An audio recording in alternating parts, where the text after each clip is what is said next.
Kumusta ka na, mahal ko? Sana maayos ang kalagayan mo. Naalala na kita.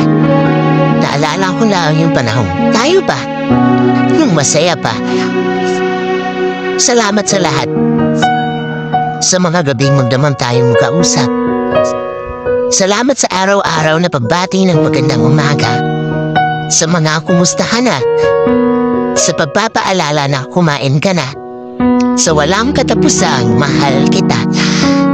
Salamat dahil pinasaya mo ko kahit sa maikling panahon. Salamat sa pagpaparamdam ng mga paru-paro sa aking tiyan. Sa mga pangako. Sa kinabukasan na magkasama natin pilalo. Mga bagay na kailan may hindi maglalaho. Tunay ngang pinasaya mo ko. Pasensya kung hindi ako yung the one. Ayokong ikaiiwan. Ngunit hindi ko na ito magagawa pa. Ikaw ang unang tumalikod. Hindi ko kaya makita ka na dahan-dahan akong iniiwan. Tapos na ako sa pagkikipaglaban.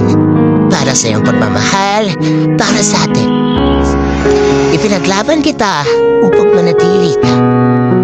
Abala ako sa pagsalba sa'yo, sa atin. Hindi ko na namamalayan na nawawala na palayong ako.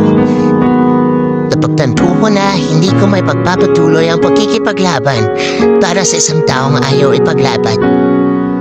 Siguro, oras na upang palayain ka. Siguro, oras na para ang sarili ko naman ang aking balik. Siguro, oras na para aking tanggapin. Hindi ako niyong pangarap. Wala ako sa iyong mga plano sa buhay. Dahil hindi ko maibibigay ang mga bagay na iyong kailangan. Huwag mo na akong alalahanin. Oo, ito'y mahirap. Ang panghawalan kay hindi biro. Hindi ito kasindali ng pagbilang ng 1, 2, 3. Inudurog nito ng paulit-ulit ang aking puso.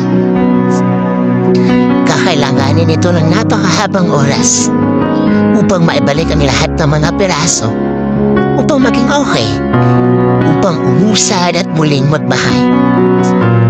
Siguro hindi ngayon, bukas, sa susunod na buwan o sa susunod na taon.